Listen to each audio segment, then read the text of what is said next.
London never truly sleeps, not even in those late hours, when the fog settles so thick that it erases the edges of buildings, and the sound of footsteps fades before it can fully reach the ear.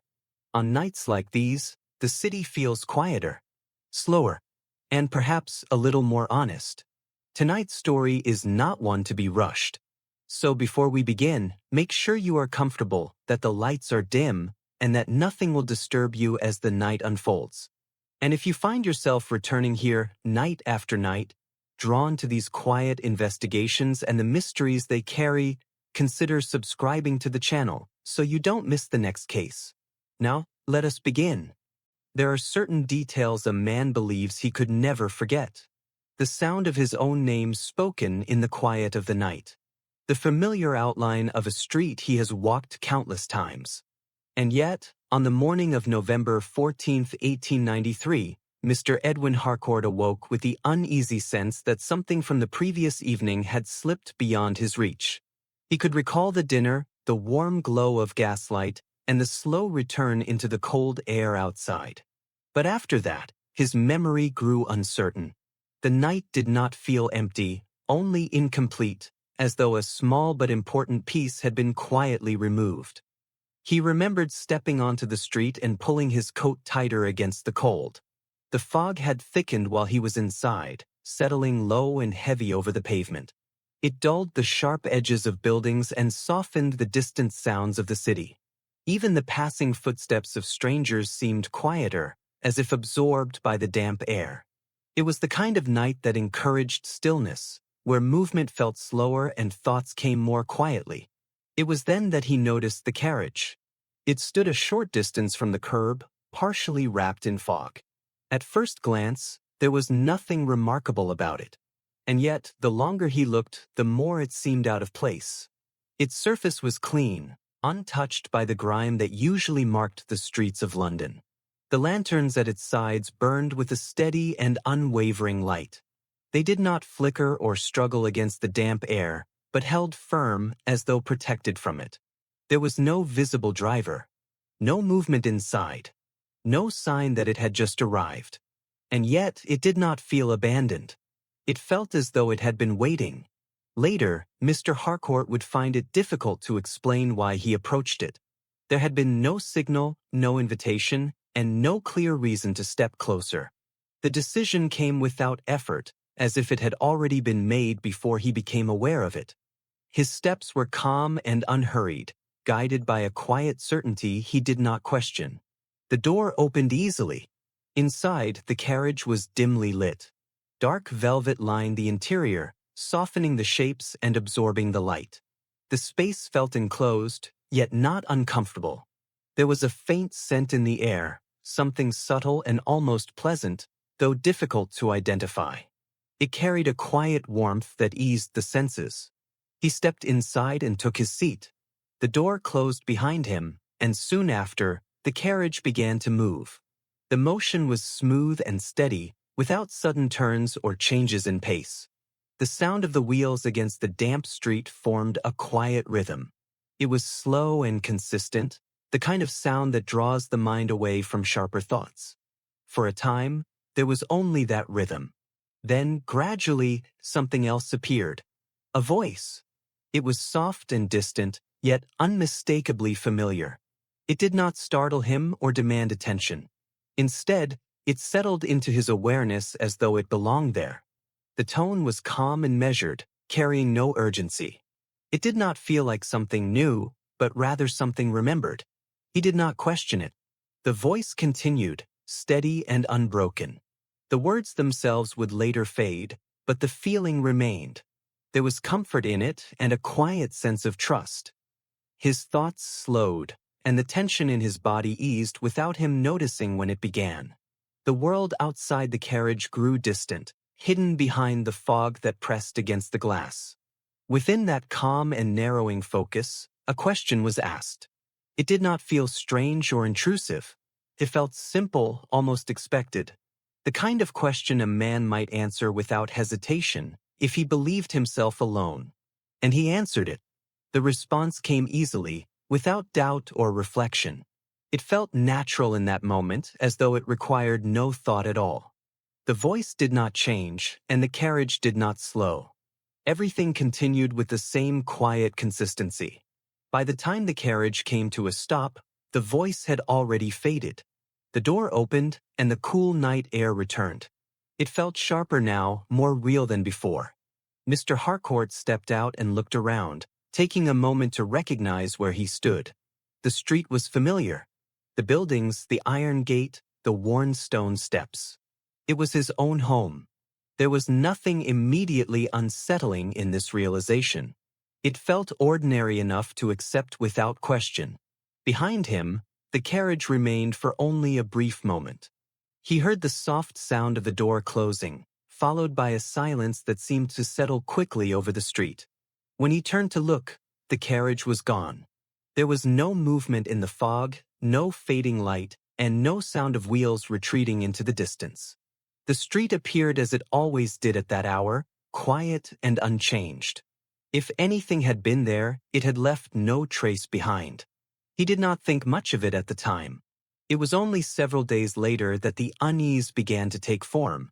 His home had been entered without any visible sign of intrusion. The doors remained locked and the windows undisturbed. Nothing appeared broken or forced. And yet, something was clearly missing. The theft had been careful and precise. Items of value had been taken, but not from obvious places. They had been removed from hidden compartments and private drawers. Places known only to him, or so he had believed. Each selection suggested intention rather than chance. Whoever had done this had not been searching. They had known exactly where to look. It was then that the memory of that night began to return, not in full detail, but with enough weight to disturb the calm he had first accepted. The carriage, the voice, and the quiet journey through the fog no longer felt like something to dismiss. They felt connected. And somewhere within that forgotten moment, a single truth had already taken shape. He had not been alone in that carriage. And he had not remained silent. In the days that followed, Mr. Harcourt found himself returning to the memory more often than he intended. It did not come back clearly, nor did it reveal anything new.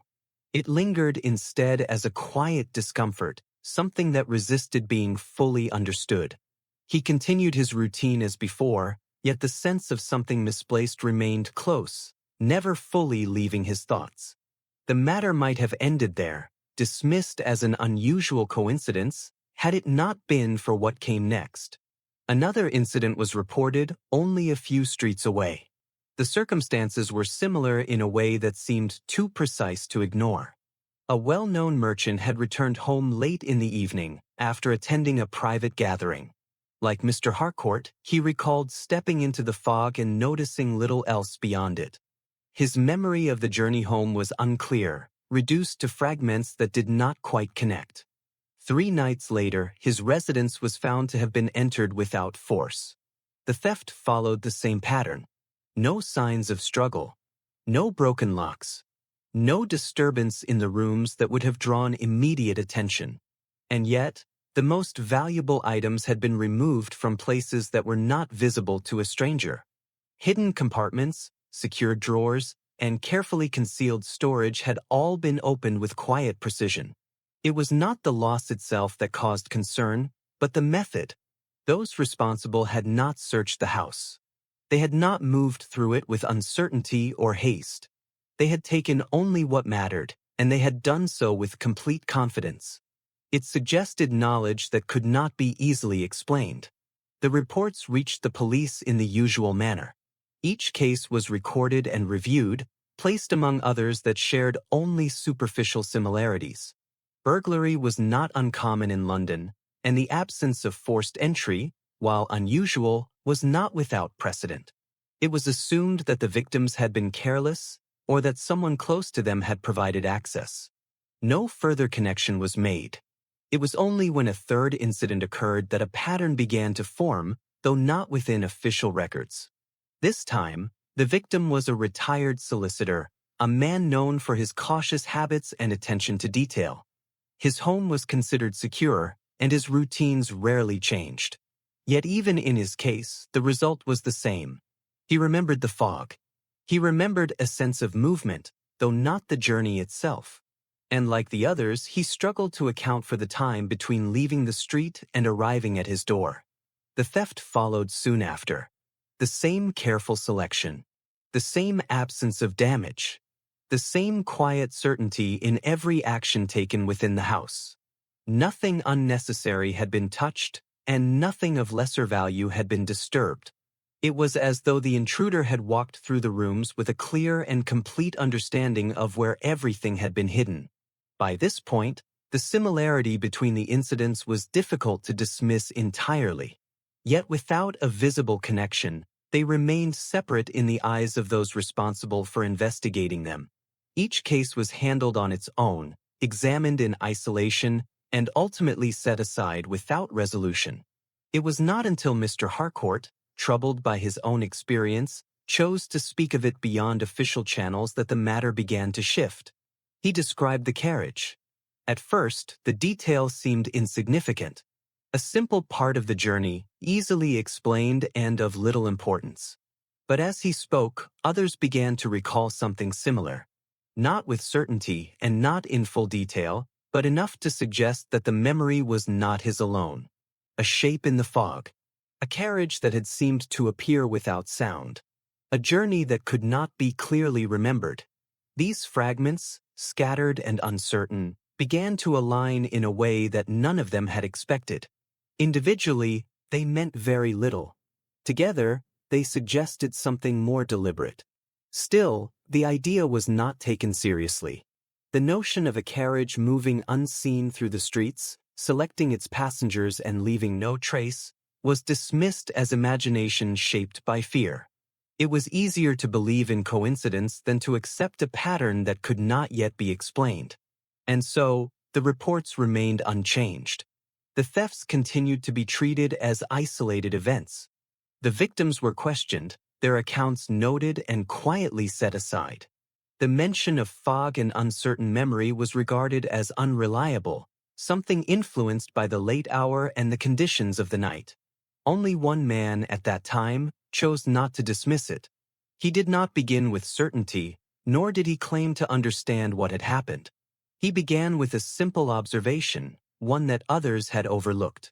The victims were not random. They shared more than circumstance or location. Each of them was a man of means, known to possess items of value kept within their homes. Each had been alone when they entered the fog, and each had experienced the same quiet gap in memory before the theft occurred. It was not the fog that mattered, nor the streets, nor the time of night.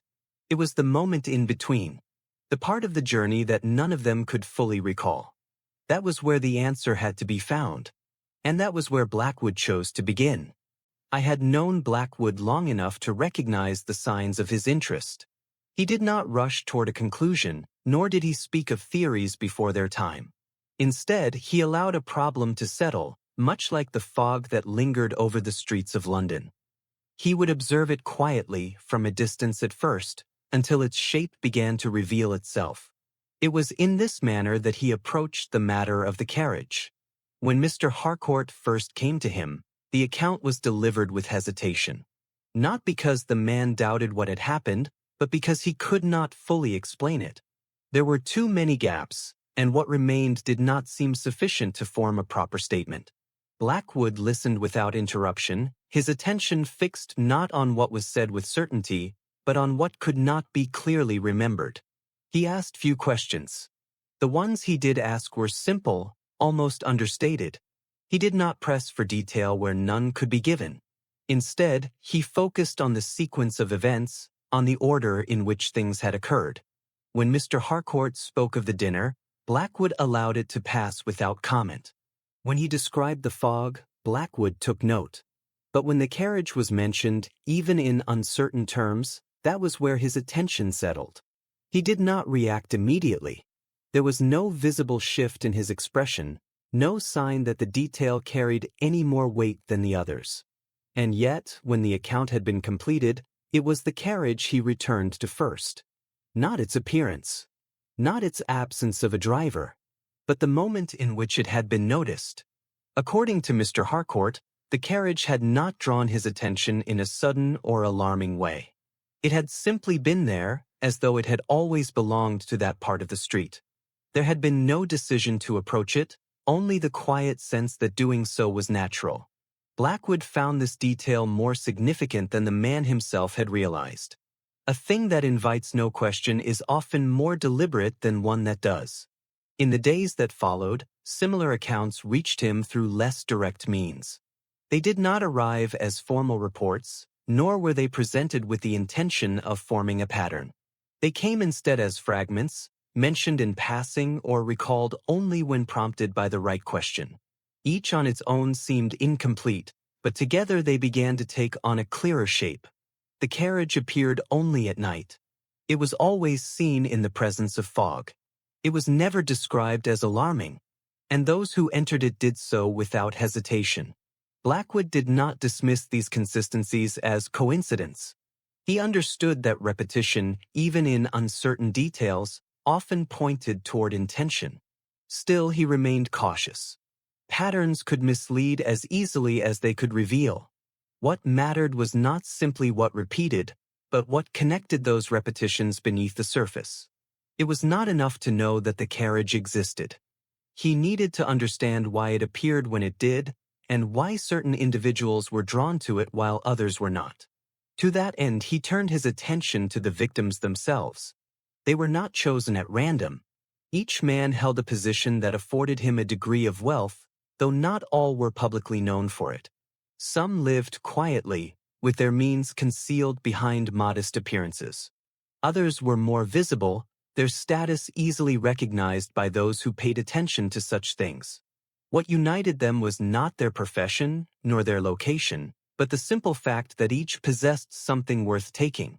More importantly, each kept those valuables within the privacy of his own home. Blackwood considered this carefully. A common burglary relies on access, on opportunity, and often on chance. It involves searching, uncertainty, and a degree of risk. These thefts showed none of those qualities. There had been no signs of searching, no misplaced items, and no unnecessary disturbance. Every action suggested prior knowledge. That knowledge had to come from somewhere. It could not have been gathered after entry, as there was no evidence of exploration within the homes. It could not have been guessed, as the accuracy was too precise. And it could not have been obtained through ordinary inquiry, as the locations of such valuables were not openly discussed. Which left only one possibility. The information had been given, not willingly and not with awareness, but given nonetheless. It was at this point that Blackwood returned to the detail others had dismissed. Not the fog, though it played its part, not the carriage itself, though it remained central, but the state of the victims while they were inside it. Each had described the experience in similar terms. A sense of calm, a fading of sharp thought, a voice that felt familiar. None could recall the words, yet all remembered the feeling that accompanied them. It was not fear nor confusion, but something closer to ease. The kind of ease that lowers caution without drawing attention to it.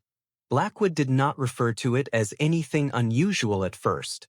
He simply described it as a condition in which a man might speak more freely than he intended. From there, the rest followed with quiet clarity. If a man could be led into such a state, and if the right questions were asked in the right manner, then it would not be difficult to obtain what had been carefully hidden.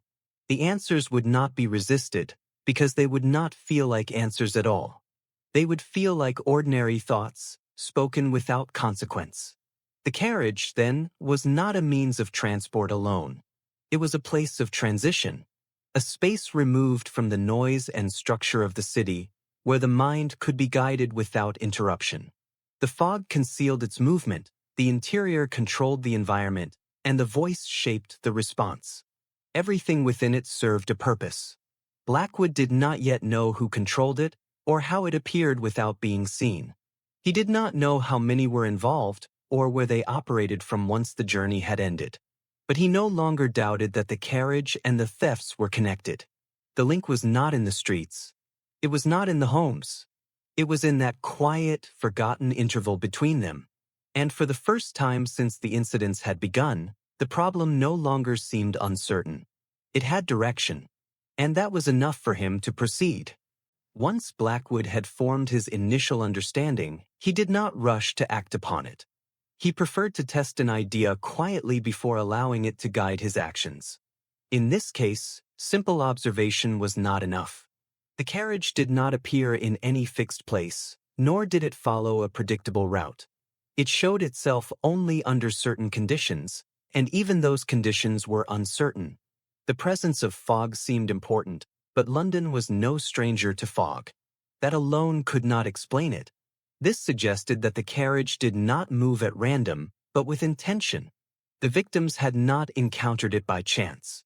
They had been selected, though the method of that selection remained unclear. If that was true, then waiting would not be sufficient. Blackwood understood that to learn more, he would need to place himself within reach of whatever guided that choice. He spoke of this without concern. To him, it was a necessary step, no different from any other part of his work. If the carriage influenced those who entered it, then he would have to experience that influence himself. He prepared with care. He reviewed each known case again, not for what had been taken, but for what had happened before. The time of night, the location, and the presence of fog were all considered. He looked for a pattern in the movements of the victims, in the paths they had taken before the encounter. No clear rule appeared. The victims had moved through different parts of the city. Their routines did not match, and their habits offered no simple explanation.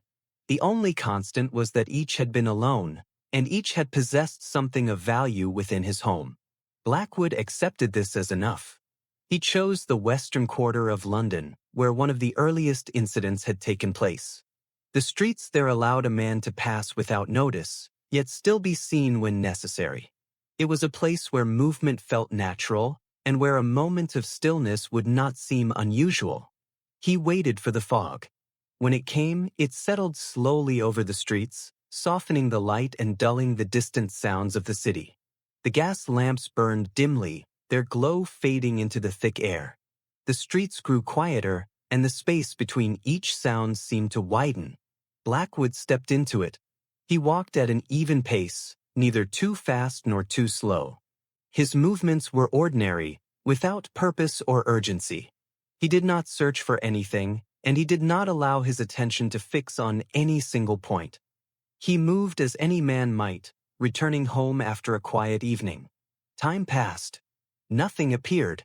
The street remained empty, and the fog continued to drift without change. It would have been easy to assume that the attempt had failed, that the carriage would not appear simply because it was expected. Blackwood did not make that mistake. He understood that if the carriage depended on the appearance of chance, then any sign of intention might prevent it from revealing itself. He adjusted his behavior. His steps became less direct. He allowed himself to pause at times, as though uncertain of his path. Each movement was small, but deliberate, designed to remove any trace of purpose. It was during one of these pauses that the carriage appeared. There was no clear moment of arrival. One instant, the street was empty. The next, it was not. The shape of the carriage stood within the fog, defined by the steady light of its lanterns. The glow did not flicker, nor did it struggle against the damp air. It remained constant as though untouched by it. Blackwood did not react at once. He observed it briefly, as he would any other detail in the street. There was no visible driver and no movement within. It did not signal or shift in response to his presence. And yet, the impression it gave was clear. It was waiting. After a moment, he moved toward it. His steps were calm and measured, without hesitation. There was no reason, in that moment, to treat the carriage as anything unusual. It stood as though it belonged to the street, and his approach reflected that quiet acceptance. The door opened as he reached it.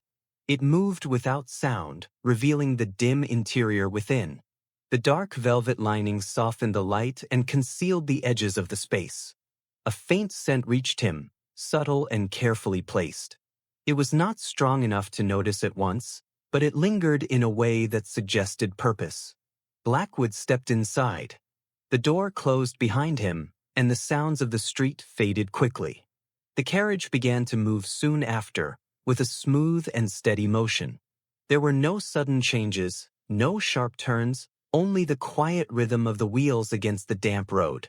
He took his seat and remained still. He did not resist what followed. Instead, he observed it. The motion of the carriage was consistent, and the air within it remained calm. It created a sense of separation from the outside world, as though the city itself had been left behind. For a time, there was only silence. Then, gradually, the voice appeared. It was soft and measured, carrying a familiarity that was difficult to define. It did not demand attention, but it drew it naturally. The tone was steady, without urgency or force. It settled into the mind in a way that encouraged acceptance rather than resistance. Blackwood recognized its purpose. He allowed it to continue, noting the effect it produced. His thoughts began to slow, not suddenly, but in a controlled and gradual way. The details of the outside world faded, and the focus of his mind narrowed. It was not overwhelming. That was what made it effective. The voice did not attempt to control, but to guide. It created a state in which a man might speak without realizing he had done so. A state in which caution would not feel necessary. Blackwood held his awareness as long as he could, but even he understood that the effect was not meant to be resisted entirely. And within that quiet and carefully shaped space, he knew the moment was approaching when the question would be asked. Edmund Blackwood understood that the moment he had anticipated could not be avoided. The effect within the carriage had been constructed with care, and any direct resistance would only make him stand apart. What mattered was not avoiding the question, but controlling how he would answer it. The voice continued in the same calm and measured tone. It did not rush, nor did it repeat itself unnecessarily. Each phrase followed the last with quiet precision, forming a steady flow that guided the mind without force. The motion of the carriage supported it, the rhythm of the wheels creating a sense of balance that made sharp thought more difficult to maintain. Blackwood allowed himself to follow that rhythm. He did not oppose it directly. Instead, he adjusted to it, keeping a small part of his awareness separate from the rest. It was not a perfect separation, but it was enough. To anyone observing, he would appear no different from the others who had sat in that same place. The voice continued to speak. Its words were not meant to be remembered clearly. They were shaped to create a feeling rather than a record. There was a sense of familiarity in them, as though the thoughts did not belong to the speaker, but to the listener himself. This was what made the method effective. It did not impose ideas, but allowed them to form naturally. Edmund felt the change when it came. It was not sudden, and it did not break the calm that had been established. It was a quiet shift, a narrowing of focus toward a single point. The voice did not grow louder, but it became more direct. The structure of its speech changed, guiding the mind toward something specific. Then the question was asked. It was simple in form and unremarkable in tone. There was nothing in it that would have caused concern under ordinary circumstances. It did not suggest danger or demand secrecy. It felt like a passing thought, something a man might consider without reason and answer without hesitation. That was the design. Blackwood recognized it immediately. He understood that the answer, if given naturally, would reveal more than it seemed. The question was not about value alone, but about location. Not what a man possessed, but where he trusted to keep it hidden. The voice did not need to search for information. It only needed to ask in the right way. For a brief moment, Edmund allowed the effect to deepen. His thoughts slowed further, and the separation he had maintained began to narrow. The ease created by the voice made resistance feel unnecessary, almost unnatural. It would have been simple to answer fully, to allow the information to pass without effort. Instead, he chose a different approach. He answered, but not completely. The response he gave was measured, shaped with care. It was enough to appear natural, yet limited in what it revealed. He allowed certain details to form, while keeping others just beyond reach. It required precision, and even then, he could not be certain how much had been taken. The voice did not react.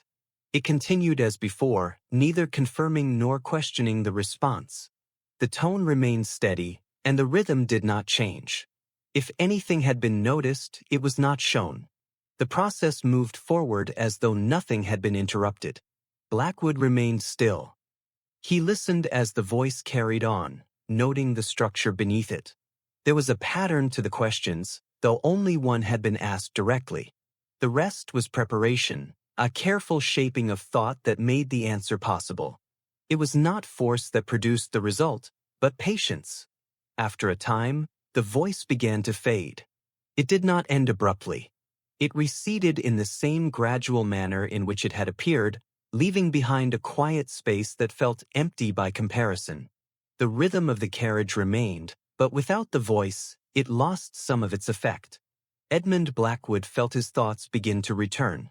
The clarity came slowly at first, then with greater strength. The details of the moment settled into place, and the separation he had maintained became whole again. He did not move, nor did he allow any sign of change to show. It was important that nothing in his behavior suggest awareness. The carriage began to slow. The motion remained smooth, but the change was noticeable. Within moments, it came to a controlled stop. The door opened, allowing the cold air of the night to enter once more.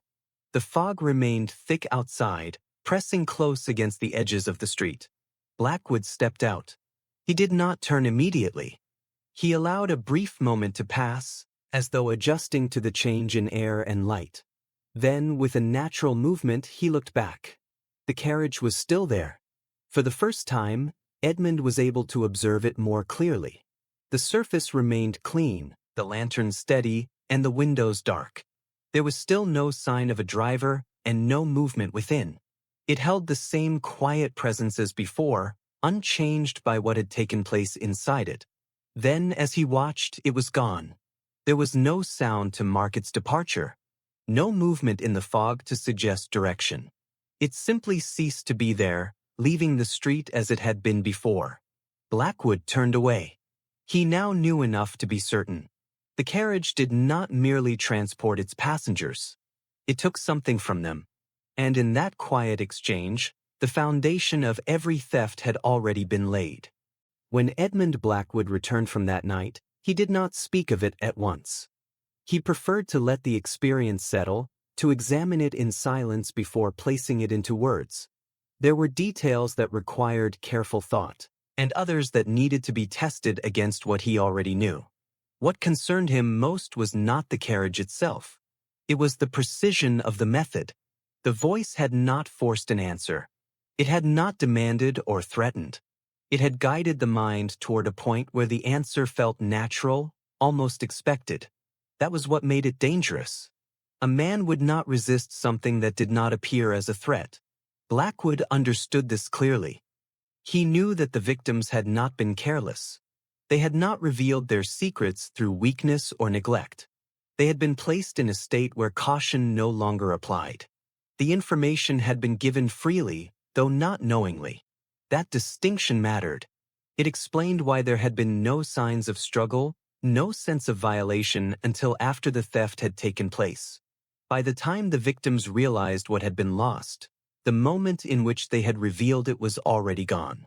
Edmund considered his own experience. He could recall the question, though not in exact words. He could recall the structure behind it, the way it had been introduced without drawing attention. Most importantly, he could recall his own response and the effort it had taken to limit it. That effort had not gone unnoticed by him. The difficulty of maintaining control, even for a short time, confirmed what he had suspected. The method used within the carriage was not simple persuasion. It was something more refined, designed to work beneath conscious thought. Blackwood had encountered similar techniques before, though never applied with such precision. They relied on rhythm, tone, and repetition. They shaped attention rather than confronting it. In the right conditions, they could guide a man to speak without realizing that he had done so. The carriage provided those conditions. It removed distraction. It controlled the environment.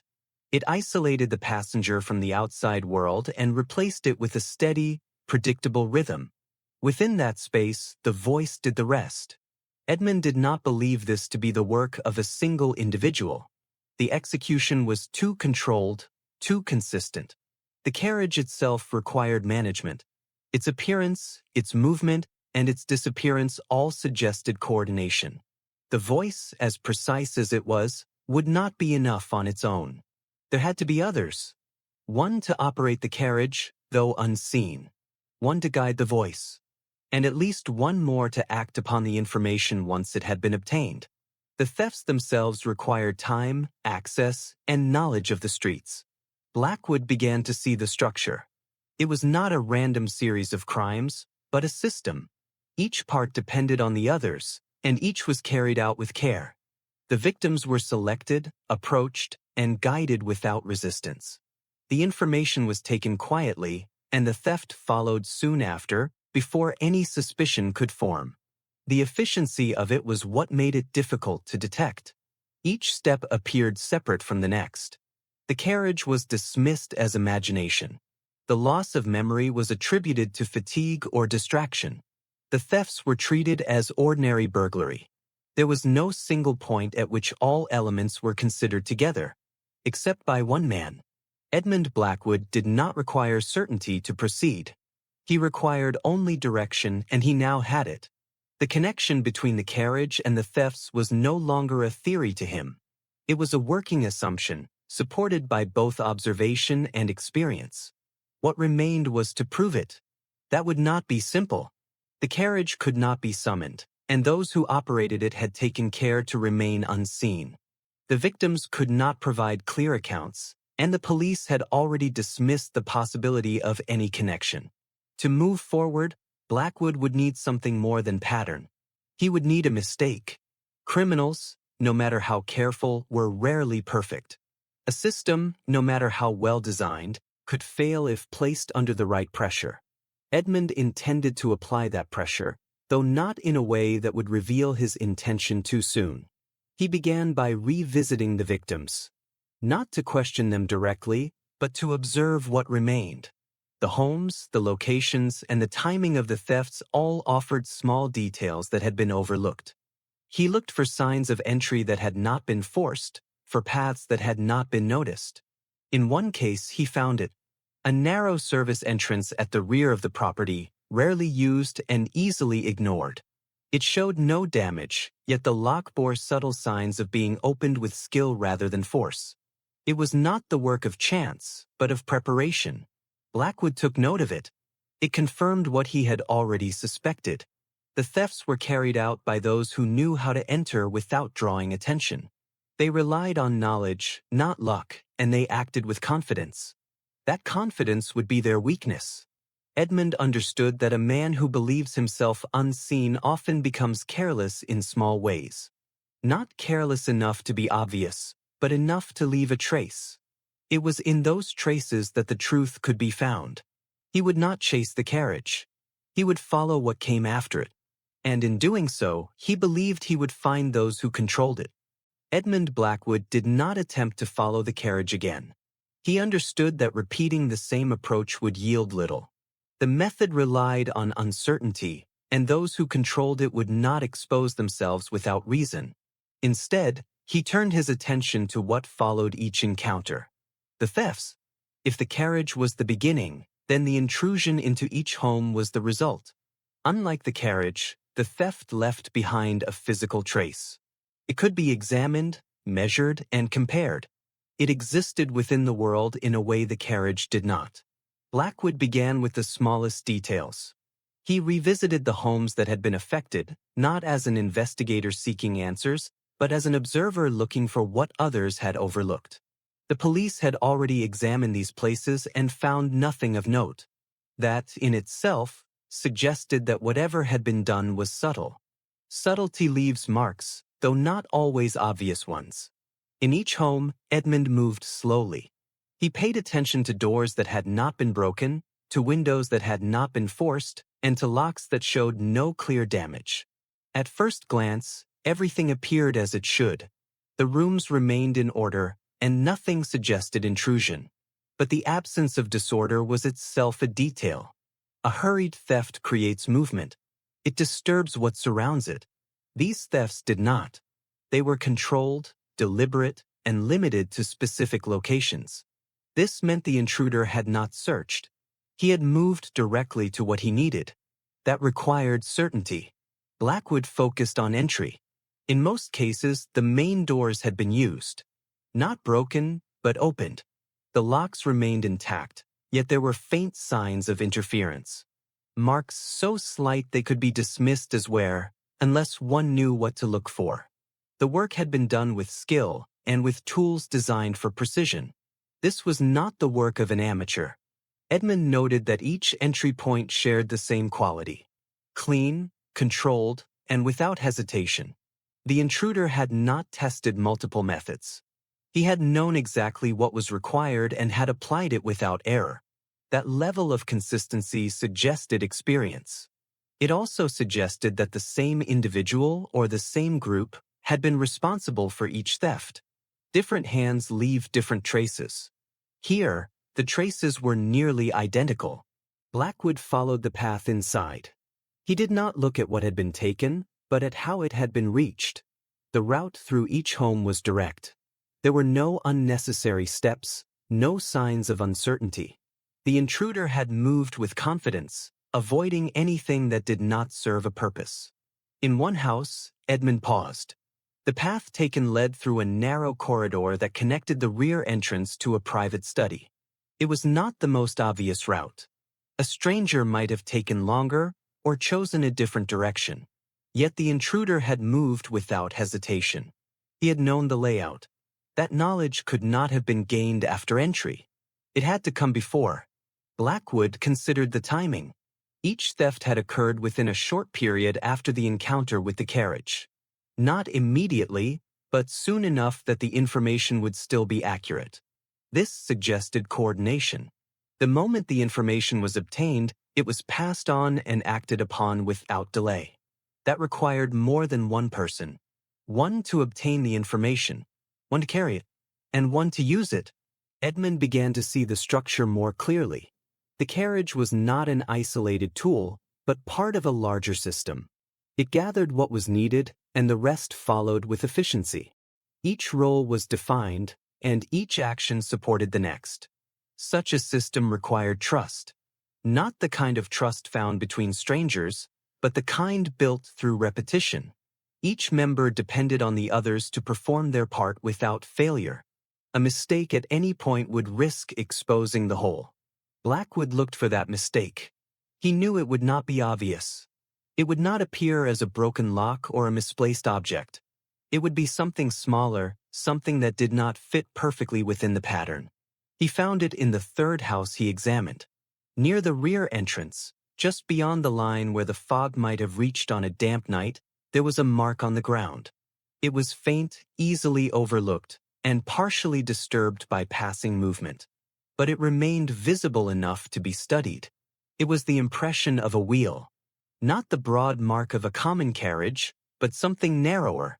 The edge was sharper, and the spacing suggested a lighter frame. It had not remained long, and the surface beneath it had begun to recover, but the trace was there. Edmund measured it with care. The width did not match that of an ordinary vehicle used for transport within the city. It was more refined, more controlled. The kind of wheel designed for smooth movement rather than heavy load. He compared it to what he had seen. The carriage. The connection was not proven, but it was no longer distant. The same object that had taken the information might also have delivered those who used it. It suggested that the carriage did not vanish entirely, but moved in ways that avoided notice. Blackwood remained still for a moment. He understood what this meant. The carriage could be followed, not through direct pursuit, but through the traces it left behind. It did not remain long enough to be seen, but it could not avoid contact with the ground. And where there is contact, there is always the possibility of evidence. Edmund straightened and stepped back. The mark would not last. The city would take it soon enough, as it took all such details. but it had served its purpose. It had confirmed that the carriage existed beyond the moment it was seen. It moved through the same streets as everything else, and that meant it could be found. The discovery of the wheel mark did not provide certainty, but it gave Edmund Blackwood something far more useful. It gave direction. Until that moment, the carriage had existed only within memory and brief observation. Now, it had left a trace in the physical world, and that changed how it could be pursued. Blackwood did not attempt to follow it immediately. He understood that a single mark, found by chance, could not reveal a full path. It needed to be placed within a wider pattern.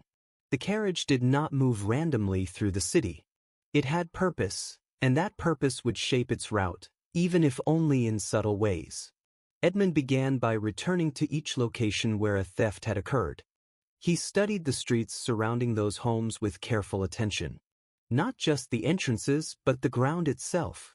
The edges of the pavement, the softer patches of earth near the buildings, and the narrow passages that were less frequently used. These were the places where traces were most likely to remain, even if only for a short time. Most revealed nothing. The city had already begun to erase what had been left behind. Foot traffic, passing carts, and the slow settling of damp air had blurred the surface. What might have been clear hours before had now faded into the ordinary marks of daily movement.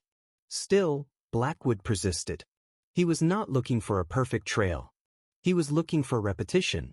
A single mark could be dismissed. Several, appearing under similar conditions, could not. In the fourth location, he found another. It was not as clear as the first, but the shape was consistent. A narrow wheel, pressed lightly into the softened edge of the street. The angle suggested a turn, taken with control rather than speed. It had not cut sharply into the ground, but had passed over it with measured weight. Blackwood compared the two. The width, the depth, and the spacing aligned closely enough to suggest a common source. The carriage, whatever its design, was lighter than most and moved with precision. It did not rush, and it did not leave heavy marks behind. That, too, was intentional. A heavier carriage would have drawn attention.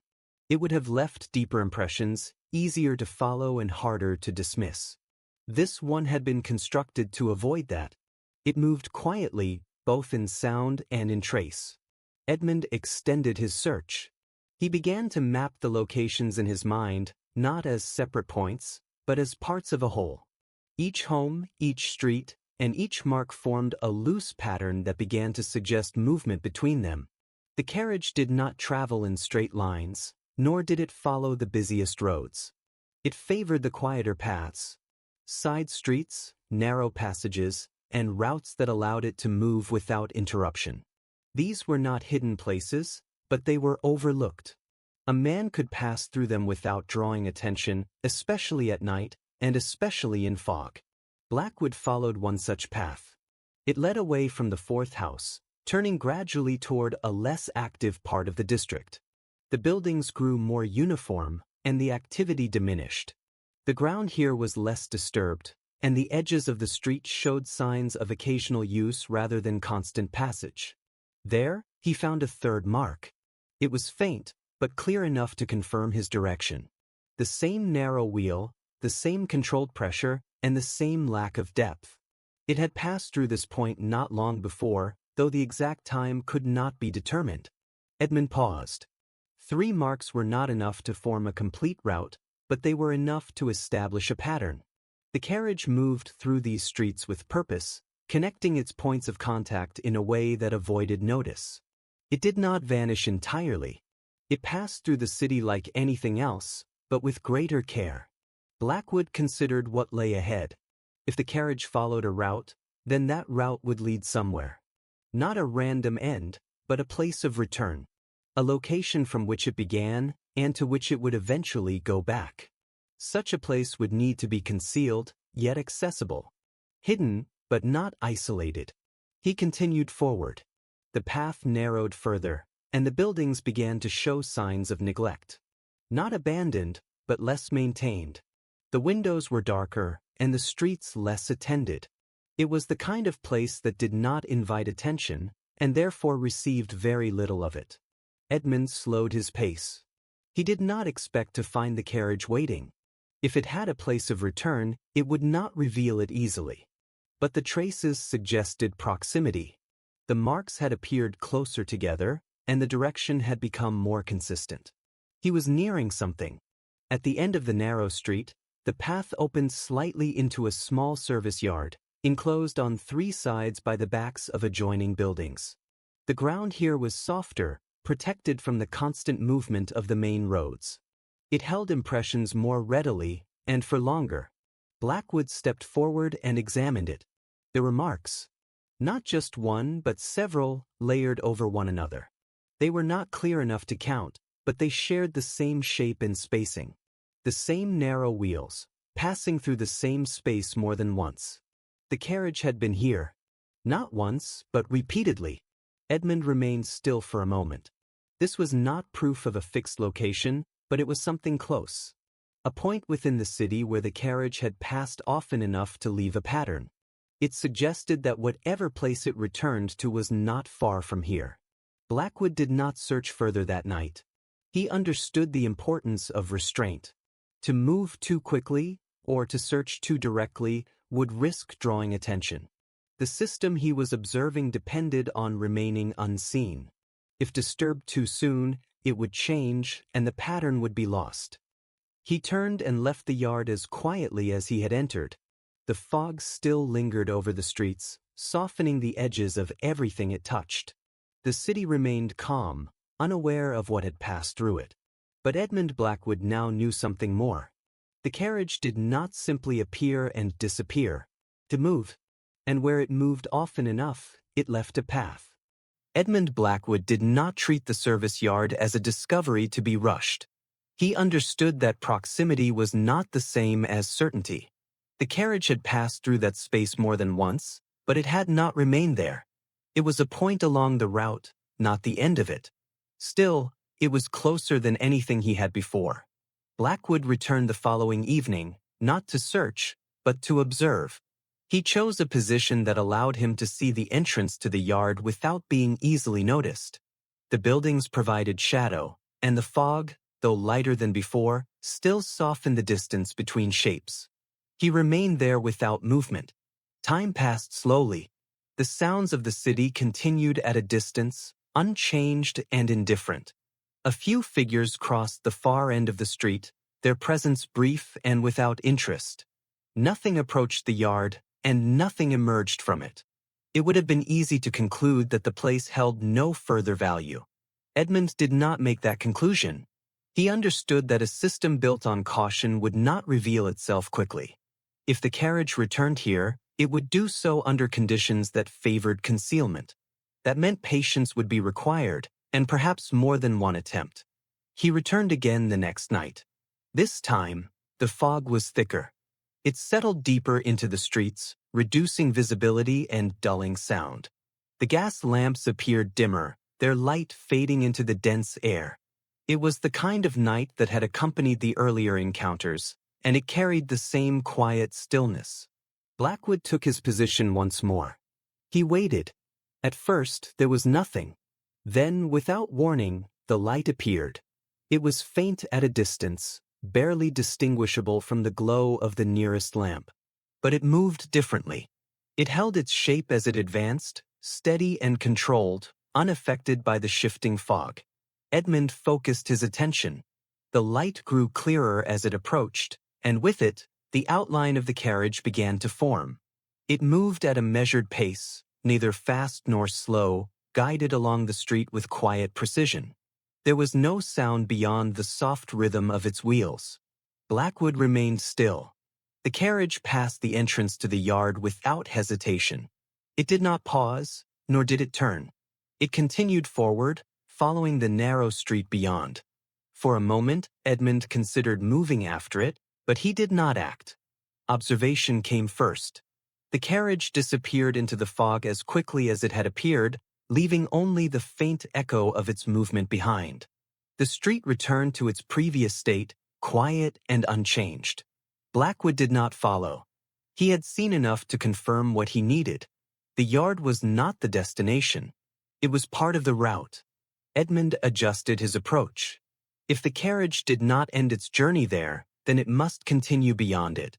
The path he had followed was incomplete, and the true location lay further along.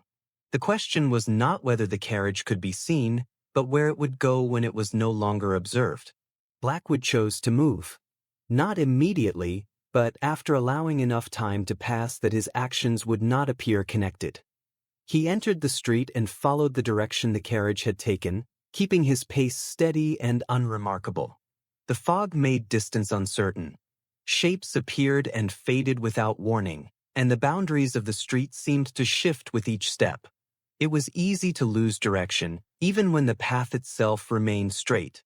Edmund relied on memory more than sight, recalling the turns and the spacing between buildings. He moved deeper into the district. The streets grew narrower, and the signs of regular activity diminished. Doors were closed, windows dark, and the presence of others became rare. It was a part of the city that existed without drawing attention, used when necessary and ignored the rest of the time. Blackwood slowed as he advanced. He began to look for signs, not of the carriage itself, but of its passage. The ground here was less disturbed, and the edges of the street offered more opportunity for traces to remain. It did not take long before he found one. A narrow impression in the softened earth. It matched the others. The same width, the same controlled depth, and the same spacing. It confirmed that he was moving in the correct direction. The carriage had passed through this point, and not long before. Edmund continued. The marks appeared again, not in a continuous line, but in intervals. Each one provided a small confirmation, a quiet reassurance that the path remained true. They led him further into the narrow streets, away from the parts of the city that still held light and movement. Eventually, the path came to an end. Not abruptly, but with a gradual sense of closure. The street opened into a wider space, enclosed by older buildings that showed signs of long use. The ground was uneven, and the surface bore marks that had not yet faded. There were several impressions there, more than he had seen before. They overlapped in places, suggesting repeated movement through the same area.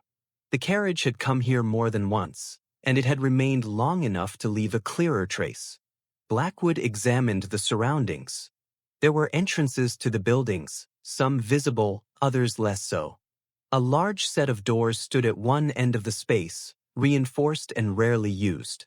Nearby, a smaller passage led into shadow, narrow and easily overlooked. It was the kind of place that allowed activity without attention. Edmund did not attempt to enter. He understood that he had reached a point of significance, but not yet the moment to act.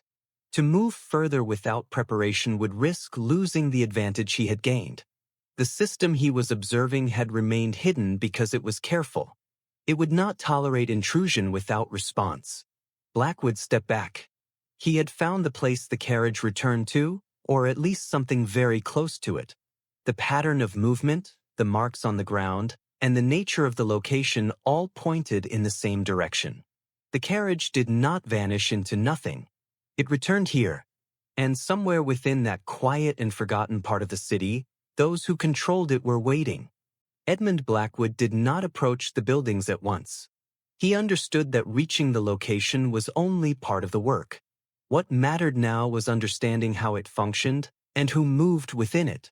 A single mistake at this stage would be enough to lose everything he had uncovered. He returned the next evening with the same care. The fog had settled again, though not as heavily as before. It moved in slow layers across the street, leaving parts of the ground visible while hiding others. The space felt quiet but not empty. It carried the sense of a place used with purpose, even when no one could be seen. Blackwood chose a position at the edge of the yard. From there, he could observe without being easily noticed. The larger doors remained closed, their surface worn but solid. The smaller passage beside them was darker, leading into a narrow corridor that disappeared from view after only a few steps. He watched. At first, nothing changed. Then, after some time had passed, a figure appeared. The man emerged from the narrow passage, moving with steady and unhurried steps. He carried nothing visible and gave no sign of urgency. His clothing was ordinary, suited to the district, and his posture revealed nothing of concern. To any passerby, he would have seemed unremarkable. Blackwood paid attention to his movement. The man did not look around as he walked. He followed a direct path across the yard and toward the street beyond. There was no hesitation in his steps, and no attempt to conceal himself. This suggested familiarity. He moved as someone who belonged to the space. Edmund remained still. He allowed the man to pass without interruption, noting only the direction he took and the pace at which he moved. There was no reason to act yet. Observation remained more valuable than action. A second figure appeared some time later. This one moved differently. Slower, more deliberate, as though aware of the surroundings in a way the first had not been. He paused briefly at the entrance to the yard, his attention shifting toward the street before continuing forward. Blackwood took note of this as well. Not all who used the place behaved the same way. Some moved with confidence, others with caution. This suggested roles within the structure. Not equal parts, but defined ones, each with its own purpose. The carriage did not appear that night, but its absence did not weaken the conclusion. The movement within the yard confirmed what Edmund had already suspected. This was not an abandoned place, nor a forgotten corner of the city. It was active, though carefully so. Blackwood returned again. On the third night, the fog was thicker. It settled low and dense, reducing the distance between shapes and swallowing sound before it could travel. The gas lamps cast only faint light, and the yard itself seemed to exist in partial shadow. Edmund took his position and waited. This time, the carriage came. It appeared at the far end of the street, its lanterns cutting through the fog with steady light. The movement was the same as before, controlled and without haste. It entered the yard without pause, its wheels passing over the ground with minimal sound. Blackwood did not move. The carriage came to a stop near the larger doors. For a moment, nothing happened. Then, from within the shadow of the passage, a man stepped forward. His movement was precise, his posture composed. He approached the carriage without hesitation, as though this action had been repeated many times before. The door opened, and he leaned slightly inward. There was no conversation that Edmund could hear. No raised voices, no exchange that reached beyond the immediate space. And yet, something passed between them. Not an object that could be clearly seen, but an action completed with purpose. The man stepped back. The door closed. The carriage remained still for only a moment before beginning to move again. It turned with care and left the yard in the same controlled manner in which it had entered. Within seconds, it was lost to the fog.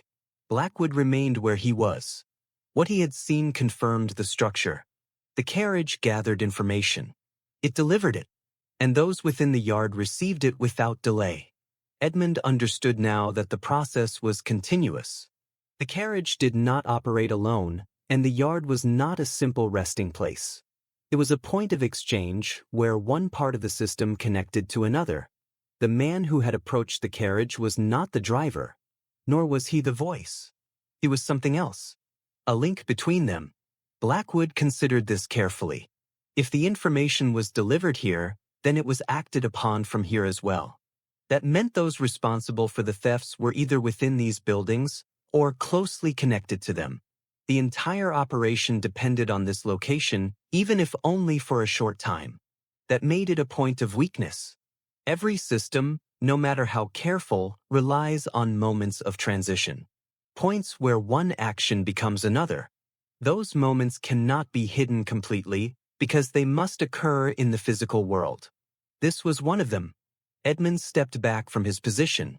He had seen enough. The structure was no longer a theory. It had form, movement, and purpose. What remained was to identify those within it, and to determine how it could be brought to an end without allowing it to disappear. Blackwood did not intend to confront them directly. Not yet. First, he would need to understand each part, and then he would decide where to apply pressure. Edmund Blackwood knew that the carriage was only one part of the operation. The yard revealed the exchange, and the thefts showed the result, but the most important element remained unseen. The voice inside the carriage was the key. Without it, the rest of the system could not function. Blackwood turned his attention to that voice. It had not been loud, nor distinct in a way that could be easily described. Yet it carried a familiarity that made it effective. It did not command, but suggested. It did not pressure, but guided. That required skill, and not the kind that could be improvised. Edmund had encountered similar techniques before. They were rare and not often applied with such precision. They relied on tone, timing, and the careful use of repetition. The goal was not to control the mind, but to shape its direction. In the right conditions, a man could be led to reveal what he would otherwise protect. The carriage provided those conditions. The voice made use of them. Blackwood considered what kind of person would be capable of such work. It would require patience, discipline, and an understanding of how people think under quiet pressure. It would also require practice, repeated enough times to refine the method until it became reliable. This was not the work of a common criminal. It suggested education, or at least experience beyond the ordinary. Someone who understood not only how to ask a question, but when to ask it. Someone who could recognize the moment when resistance faded and act without drawing attention. Edmund began to look for such a person. He did not search openly. Instead, he moved through the city in the same quiet manner he always had, gathering information without appearing to do so. He listened more than he spoke, and when he did ask questions, they were framed in a way that did not reveal their purpose. The answer did not come at once. London held many voices, and not all of them could be trusted. Some spoke of rumors, others of things they did not fully understand. It would have been easy to follow the wrong lead, to mistake coincidence for connection. Blackwood avoided that. He looked for consistency. In time, a name began to appear. Not often and not in the same context each time, but enough to be noticed. It was mentioned in relation to private demonstrations, quiet gatherings, and individuals who sought unusual forms of influence. The name was not widely known, but it carried a certain weight among those who had heard it. Victor Hale. Edmund did not react to it immediately. A name alone proved nothing. It required context and, more importantly, confirmation. He continued to observe, allowing the information to develop without forcing it into a conclusion. Hale was not a public figure. He did not advertise his work, nor did he seek attention. Those who knew of him had learned through indirect means, and those who spoke of him did so with caution. His work involved the mind, though not in any formal or recognized sense. It was described as influence, as suggestion, and in some cases as something more difficult to define. Blackwood considered this carefully. The descriptions matched what he had experienced, though none of them were precise. They lacked detail, and in some cases, accuracy. But the pattern was there. A man who worked with the mind, who operated quietly, and who avoided attention. It was enough to justify further inquiry. Edmund traced what little could be found. Hale had been seen in different parts of the city, though not frequently. His movements did not follow a clear pattern, and his place of residence was not easily confirmed. He appeared where needed, and then was gone again, leaving little behind. That, in itself, was a detail. A man who does not remain in one place is either careful or has reason to be. In this case, Blackwood suspected both. The nature of the work required discretion, and the structure of the operation demanded it. Still, there were limits. Even a careful man must return somewhere. There must be a place where he prepares, where he rests, or where he meets those he works with. Such a place would not be obvious, but it would exist. Blackwood began to narrow his search. He considered the yard, the carriage, and the movement between them. If Hale was involved, then he would need access to the carriage. That meant proximity, or at least connection. He would not operate from a distance. The method required presence. Edmund returned to the area he had observed. He did not search the buildings directly. Instead, he watched those who entered and left. The same figures appeared again, though not always at the same time. Their movements were controlled, their behavior consistent with what he had already seen. One of them stood out. The man who had approached the carriage during the exchange. Blackwood followed him. Not closely, and not in a way that would draw attention. He allowed distance to remain, using the structure of the streets to conceal his path. The man moved with purpose, but not with urgency. He did not look behind him, and he did not vary his route. He led Edmund through several narrow streets, then into a quieter part of the district. There, he entered a building. It was not remarkable in its appearance. The exterior showed signs of age, but not neglect. The windows were covered, and the door was secured, though not heavily. It was the kind of place that did not invite attention, and therefore received little of it. Blackwood observed it from a distance. The man did not leave again that night. Edmund remained for some time, noting the surroundings and the position of the building within the street. It was close enough to the yard to be connected, yet separate enough to avoid suspicion. It served as a point between the visible and the concealed. That made it important. Blackwood did not enter. He understood that he had reached another boundary. To cross it without preparation would risk exposing his presence. The structure he had uncovered depended on remaining unseen, and he intended to use that to his advantage. Edmund stepped back into the fog. He now had a name, a place, and a growing understanding of how the system functioned. The voice, the carriage, and the thefts were no longer separate elements. They were parts of a single design. And somewhere within that design, Victor Hale held a central role. Edmund Blackwood did not enter the building immediately. He understood that what he had found required patience, not haste. The structure he was observing had remained hidden because it avoided unnecessary risk. If he forced the next step, it would respond, and the advantage he had gained would be lost. He returned the following evening. The fog had settled again, though it moved more lightly through the streets. The building appeared unchanged, its exterior quiet and without sign of activity. The windows remained covered, and no light could be seen from within. It gave no indication of what it contained. Blackwood chose to observe first. He took position across the street, where the shadows of the surrounding buildings provided cover. From there, he could watch the entrance without being easily noticed. Time passed without interruption, and for a while, nothing occurred. Then the door opened. The same man he had followed the night before stepped out. His movement was steady, his expression unchanged. He paused briefly as though listening before continuing into the street. His direction led back toward the yard. Edmund noted this. The connection between the two locations was confirmed again. Movement passed between them in a controlled and consistent manner. The building was not separate from the operation. It was part of it. Blackwood waited. He allowed enough time to pass to ensure that the man would not return immediately. When the street had settled again, he moved. His approach was careful and unhurried, matching the pace of someone with no reason to conceal himself. He reached the door. There were no signs of forced entry, and the lock appeared ordinary. But Blackwood did not rely on appearance. He examined it briefly, noting the wear, the alignment, and the subtle marks that suggested it had been opened many times with precision. He opened it.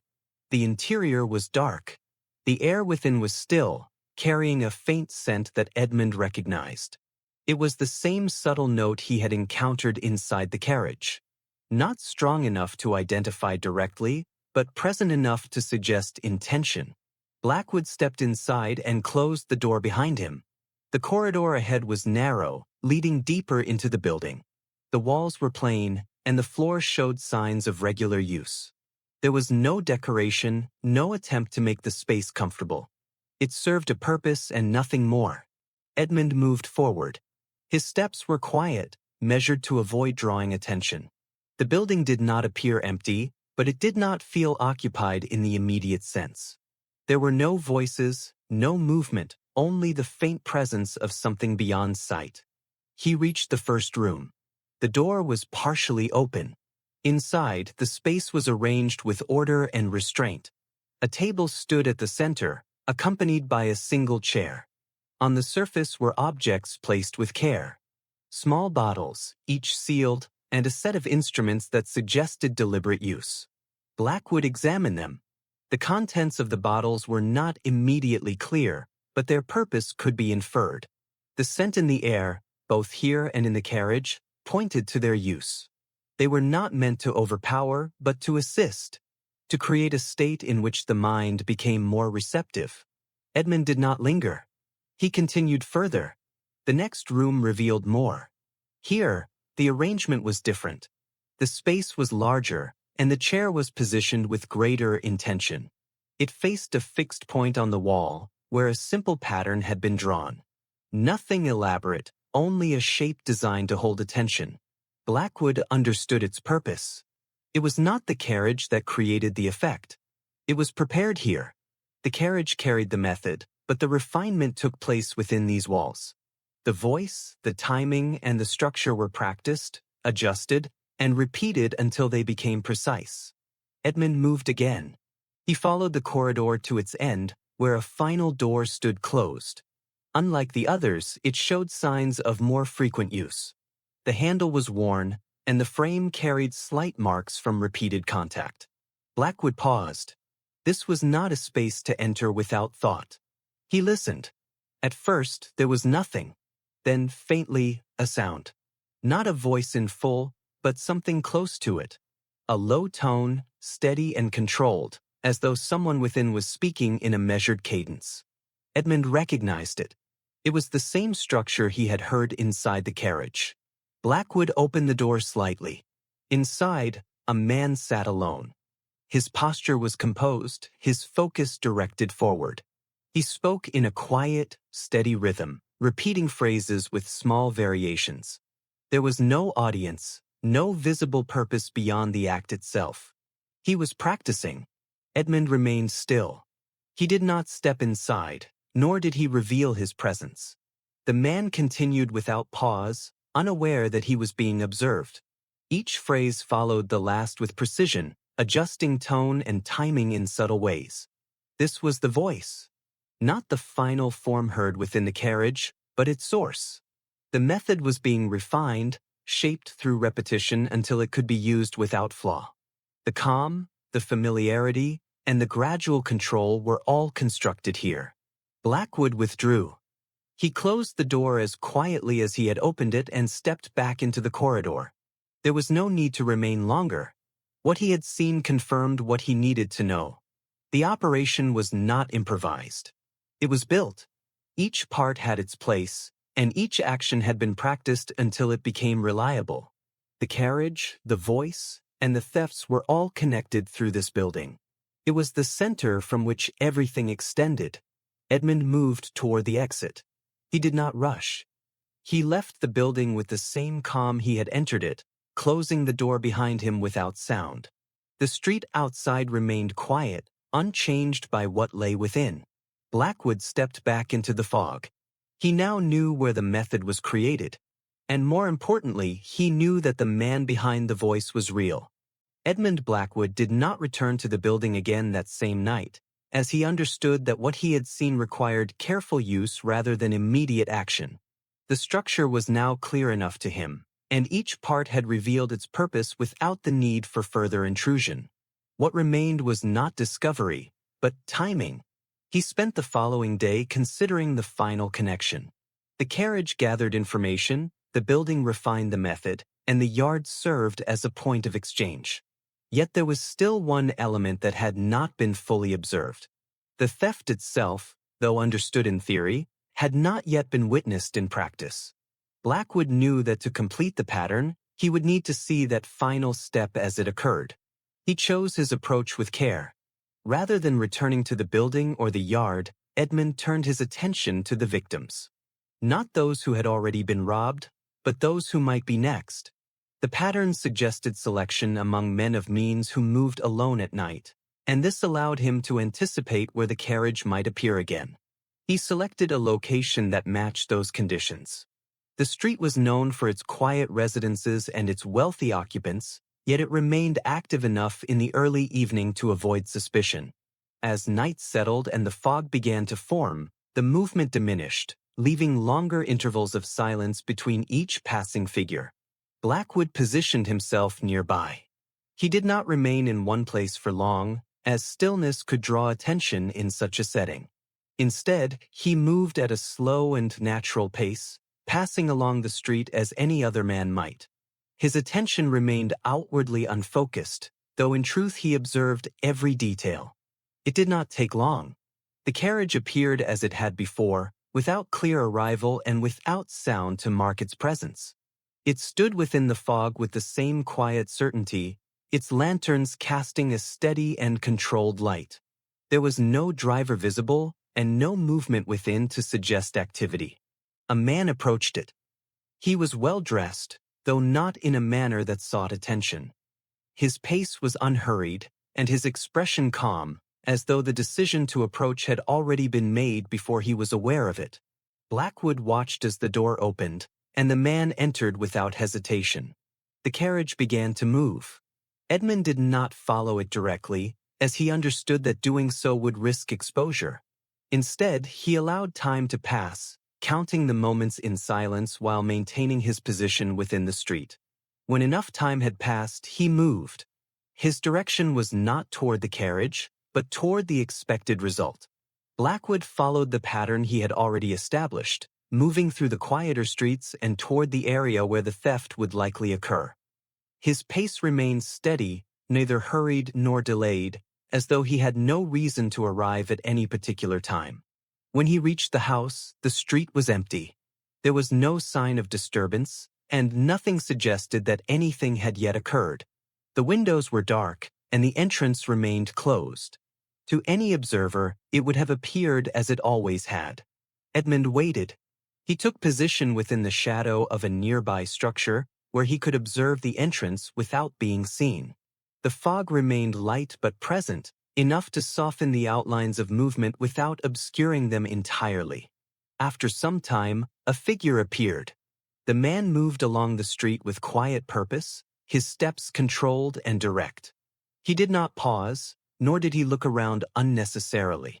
His attention remained forward, fixed upon the house ahead of him. Blackwood observed closely. The man reached the door and produced a set of tools, small and precise. His movements were practiced, and the lock yielded without resistance. There was no force, no hesitation, and no wasted motion.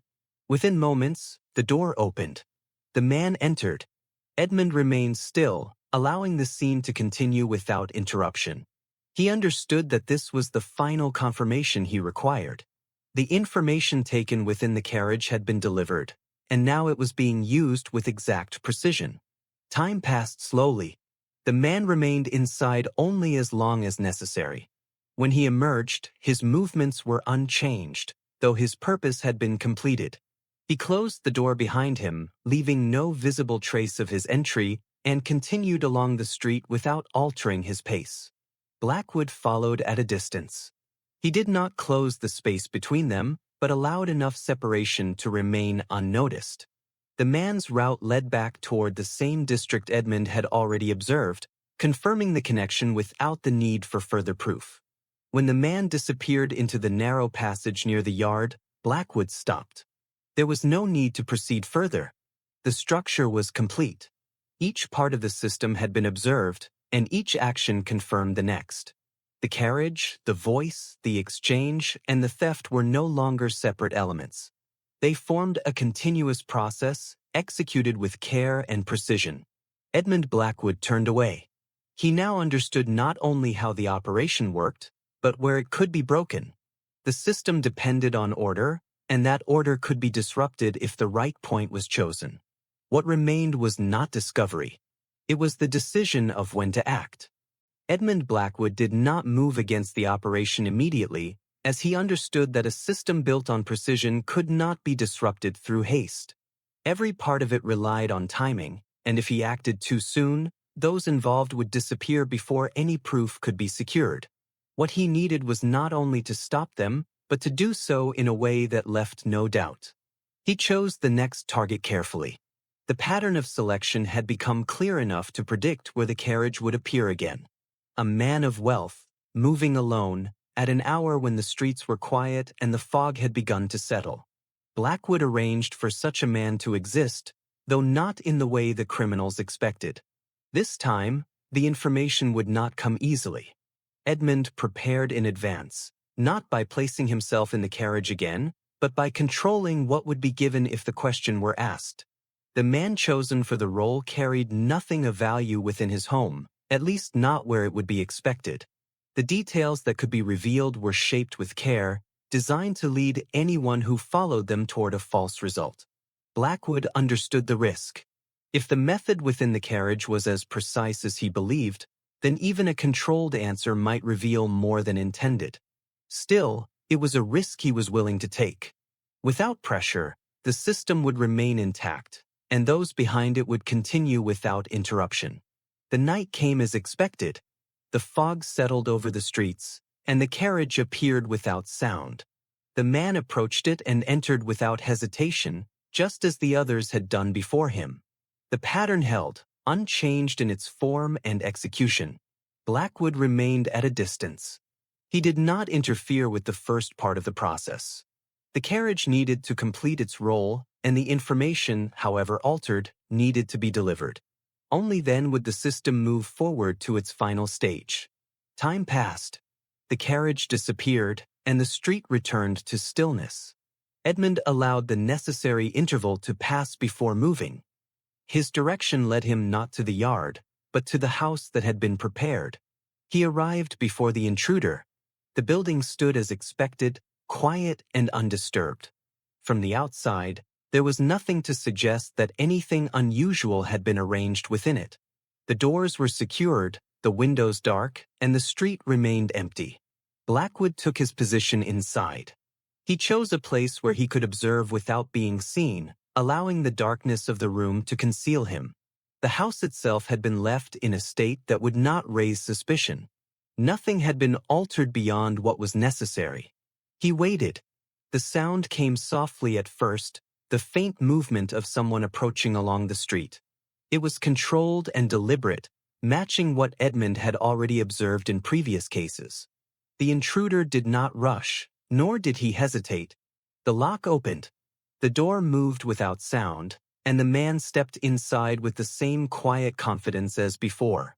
His movements were direct, guided by information he believed to be accurate.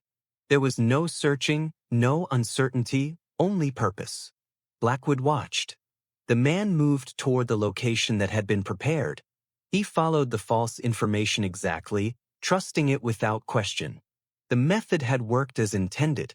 The answer given within the carriage had guided him here, and he had accepted it as truth. That was where the pattern broke.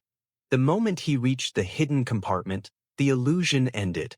There was nothing of value within it, only the absence of what he expected. For the first time, his movement changed. It slowed, and a trace of uncertainty appeared. That was enough. Edmund Blackwood stepped forward. He did not rush, and he did not raise his voice. His presence alone was sufficient to alter the situation. The man turned, his composure shifting as he realized that he was no longer alone. There was no struggle. The intruder understood quickly that his position had changed. The certainty he had relied upon was gone, replaced by the awareness that he had been guided into error. His method, precise as it had been, had failed. Blackwood held his attention. There was no need for force. The structure of the situation had already done what was required. The man could not deny the connection between his actions and the events that had led him there. The pattern that had protected him now worked against him. Edmund did not question him at length. He did not need to.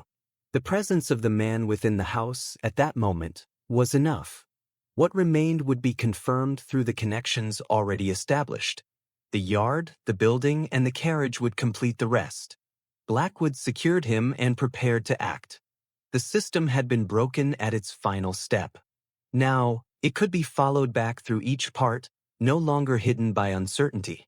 The information that had once moved freely between them would now lead directly to those who controlled it. Edmund Blackwood stepped out into the night. The fog remained quiet and unchanged, as though nothing had happened within it. But the pattern that had existed beneath it was no longer intact. And for the first time since it had begun, the operation had been forced into the open. The arrest of the intruder did not end the matter at once. Edmund Blackwood understood that what he had uncovered was not a single act, but a structure built over time. Removing one part would weaken it, but not destroy it completely.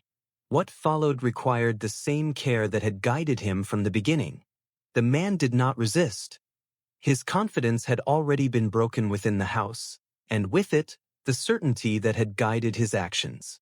He understood that the position he held within the system no longer protected him. What had once been precise and controlled had now been exposed. Blackwood used that, not through force and not through pressure, but through the simple weight of what had already been revealed. The connection between the carriage, the building, and the yard could no longer be denied. The man's role within it placed him at the center of that connection. That was enough. From him, the rest followed. The building was entered before the pattern could recover. Those within it had not expected interruption, and their structure depended on time to adjust. Without that time, they were left without preparation. The rooms that had once been used for practice and refinement now stood as evidence of intent. Victor Hale was found there. He did not attempt to escape. Like the others, he understood that the method he had relied upon had already been broken. The control he held within the carriage did not extend beyond it. Without that controlled environment, his advantage disappeared. Edmund Blackwood observed him closely. There was no anger in the man, and no visible fear. Only a quiet recognition that the process he had built no longer functioned as it once had. The voice, the rhythm, and the careful shaping of thought had all depended on a space where nothing interfered. That space was gone. The yard was secured soon after. Those who moved between the carriage and the building were identified without difficulty. Their roles, once hidden within the system, were now clear. Each part that had once depended on the others was now isolated, unable to function as a whole. The carriage itself was found. It had not vanished, as many had believed. It had been concealed, stored within a space designed to keep it out of sight. Its construction reflected the same care as the rest of the operation. Every detail had been shaped to support the method it carried. Blackwood examined it one final time. The interior remained unchanged. The dark velvet, the controlled space, and the subtle scent were all still present. Without the voice, however, it was only what it appeared to be. A carriage, no different from any other, stripped of the purpose that had once defined it. The operation came to an end without disturbance. There were no further thefts and no reports of the carriage appearing in the fog. The pattern that had once connected each part had been broken, and without it, nothing remained to sustain the illusion. London returned to itself. The streets continued as they always had, the fog settling and lifting without regard for what had passed through it. The people who had once spoken of the carriage did so less often and with less certainty. What had seemed mysterious began to fade into something less defined. Edmund Blackwood did not speak of it further than necessary. To him, the matter had been resolved in the only way that mattered. The method had been understood, and the structure that supported it had been removed. There was no need to preserve the illusion once its purpose had ended. Still, there was something that remained. Not in the streets, and not in the carriage itself, but in the understanding of how easily the mind could be guided when placed under the right conditions. It was not the fog, nor the darkness, nor even the voice that had made the method effective. It was the absence of resistance. Blackwood considered this as he returned to his work. There would always be those who sought to use such methods, in one form or another. The details would change and the structure would differ, but the principle would remain the same. It was not something that could be removed entirely, only recognized when it appeared. That was enough. The city grew quiet again. The fog drifted through the streets as it always had, softening the edges of the world and carrying with it a sense of calm. Nothing remained of the carriage, no sound, no light, and no trace of its passing. Only the memory of it lingered, And even that, with time, began to fade.